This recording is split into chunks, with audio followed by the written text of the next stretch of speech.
হাসছে গোপাল, হাসছে গোপাল। যুগের পরে যুগ কেটে যায়, মানুষ তাকে ভোলে না। যুগের পরে যুগ কেটে যায়, মানুষ তাকে ভোলে না। চলে না রে, চলে না রে, চলে না রে, চলে না, চলে না রে, চলে না রে, তাকে ছাড়া চলে না। কে সে? পরিচয় কি তার? হাসির রাজা, জ্ঞানের রাজা, রসিক রাজা গোপাল ভাঁড়। হাসির রাজা, জ্ঞানের রাজা, রসিক রাজা গোপাল ভাঁড়।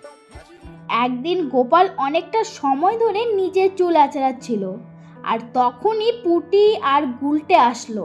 পুটি বলল, দাদু, তুমি লুকিয়ে লুকিয়ে চুল আঁচড়াচ্ছ? তোমার মাথায় কটা চুল আছে তা কিন্তু আমি গুনে দিতে পারি। গুলটে বলল, দাদু, তুমি বরং ন্যাড়া হয়ে যাও, তাহলে আর চিরুনি লাগবে না। এদিকে গোপাল কিনে আসলো আর বলল, উনি হবেন ন্যাড়া? নিজেকে এখনো রাজপুত্র ভাবে।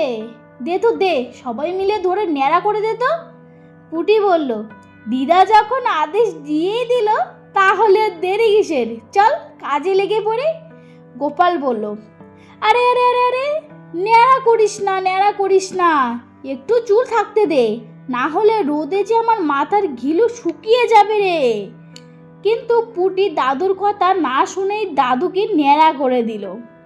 একটু পরে গোপাল রাজবাড়িতে আসলো। মহারাজ বলল, কি হলো কি গোপাল, তোমার এত সুন্দর চুল মানত করেছিল নাকি?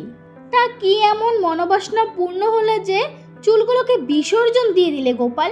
গোপাল বলল, স্মৃতি রেখে কি লাভ মহারাজ, আমি আর কদিন, ইচ্ছে আছে এবার তীর্থে যাব আর ধর্মীয় স্থানে গিয়ে বসবাস করব।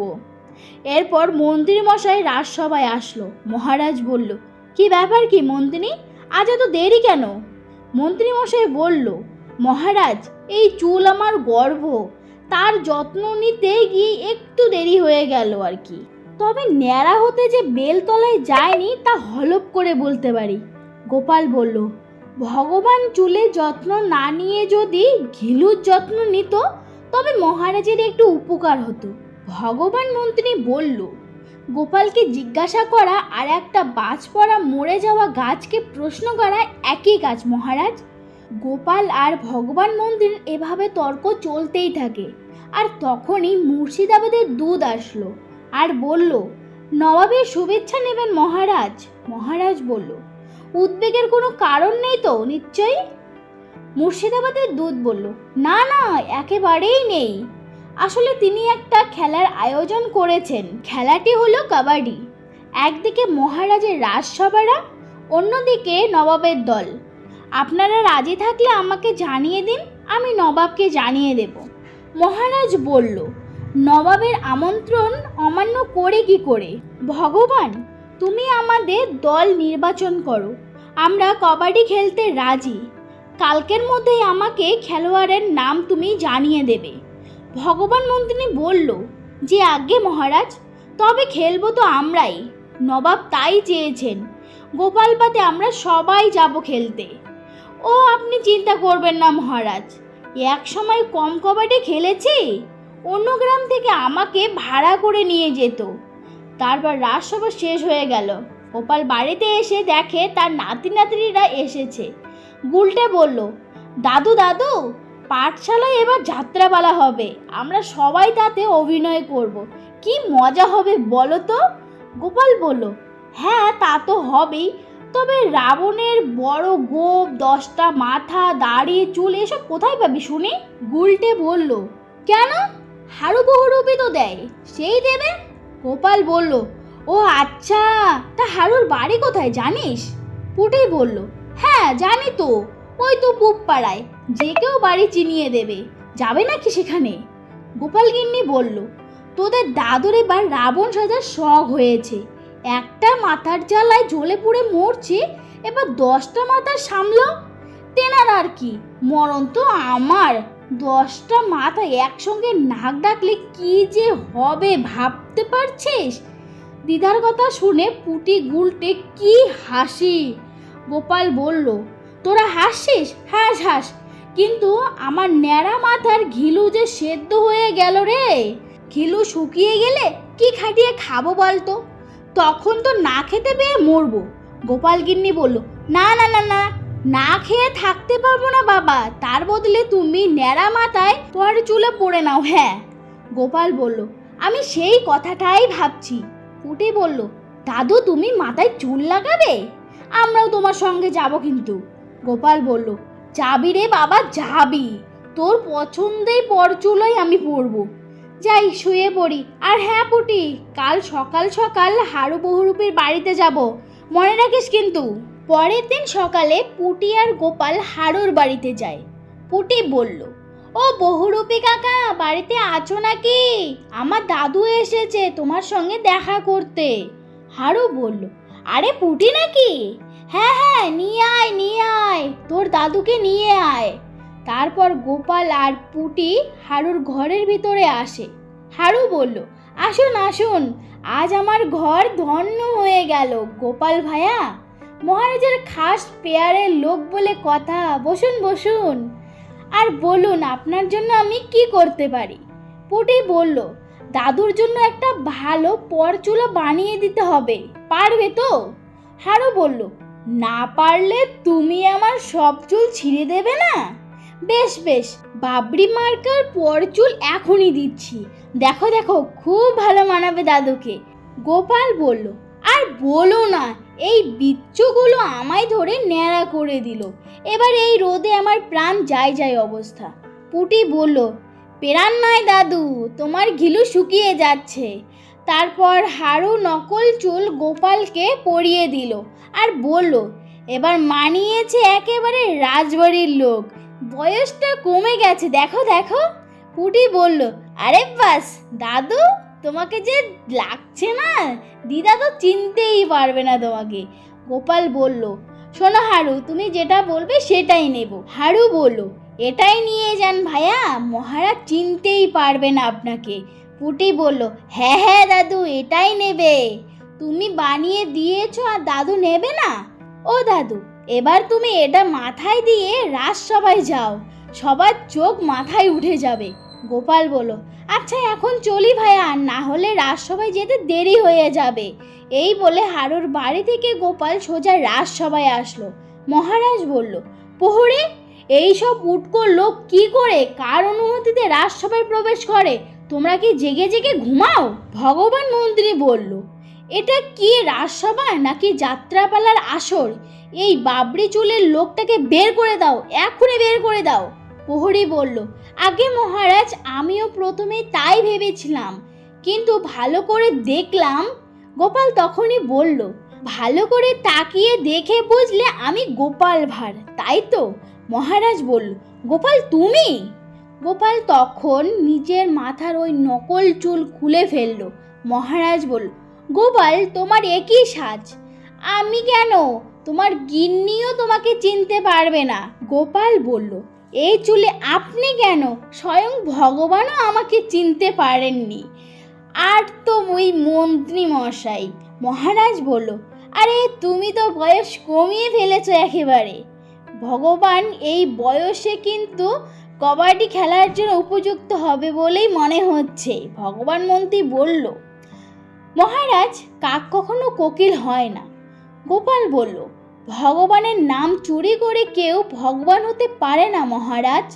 মন্ত্রী মশাই বলল, আমার বাবার দেওয়ার নাম নিয়ে অপমান করা হচ্ছে মহারাজ। মহারাজ বলল, আমি মুন্ডু নিয়ে চুলের মাথা মুন্ডু কিছুই বুঝতে পারছি না।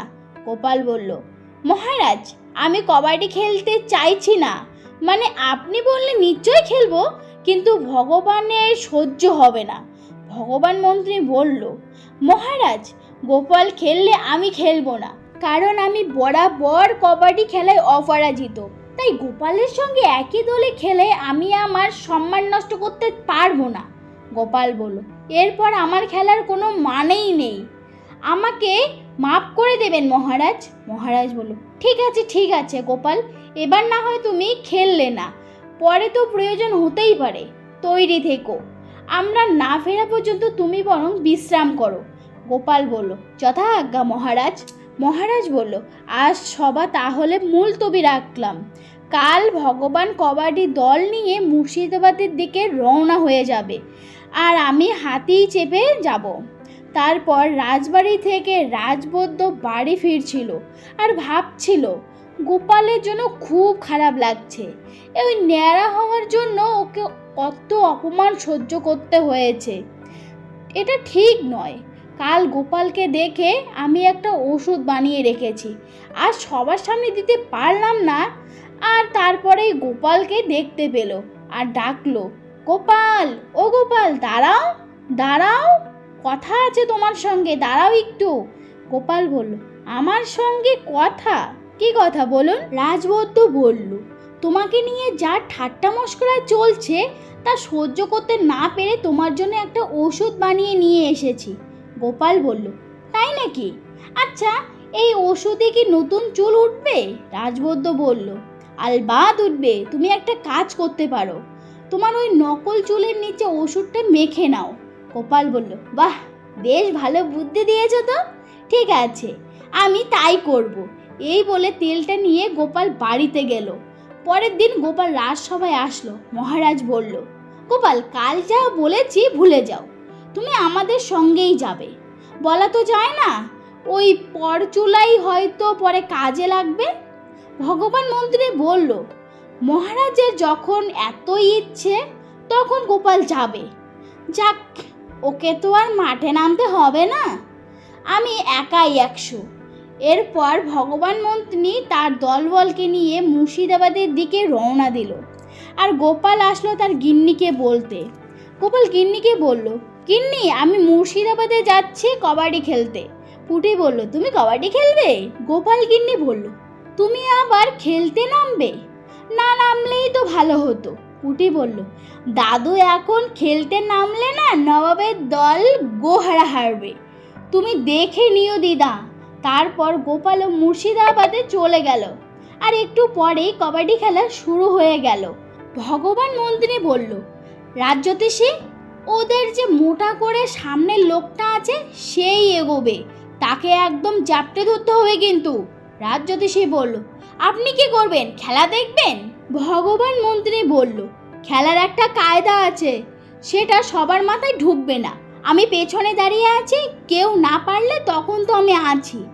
তারপর তো নবাবের দলের ওই মোটা লোকটা রাজজ্যোতিষীকে কোলে নিয়ে ফেলে দিল। রাজজ্যোতিষী বলল, এই যে ভগবান, এটা মস্করা হচ্ছে নাকি? পেছনে দাঁড়িয়ে দাঁড়িয়ে খেলা দেখছেন, উনি আবার দলের সর্দার। মহারাজ বলল, কি হলো ভগবান, তুমি দাঁড়িয়ে দাঁড়িয়ে খেলা দেখছো নাকি? লজ্জা করে না? ভগবান বলল, যাচ্ছি মহারাজ, এবার ওরা আসল খেলা দেখবে। তারপর সেনাপতিও হেরে গেল। এবার মন্ত্রী মশাই গেল কবাডি কবাডি বলতে বলতে, কিন্তু ওই মোটা লোকটা মন্ত্রী মশাইয়ের চুল ধরে আচার দিল, মানে মন্ত্রী মশাইও হেরে গেল। এবার নবাব বাহাদুর বলল, তাহলে পরাজয় স্বীকার করে নিলে তো কৃষ্ণচন্দ্র? মহারাজ বলল, না না, এখনো নয়, আমার দলের আর একজন খেলোয়াড় আছে, তাকে এখনো তো আমি নামাইনি। গোপাল, এবার যে তোমাকে নামতে হবে, না হলে আমার মান সম্মান ধুলোয় মিশে যাবে। গোপাল বলল, যথা আজ্ঞা মহারাজ, এই আমি নামছি। এই বলে রাজবৈদ্যের সেই ওষুধটা মাথায় দিয়ে নিল। মহারাজ বলল, এটা আবার মাথায় কি মাখলে? কি দুর্গন্ধ।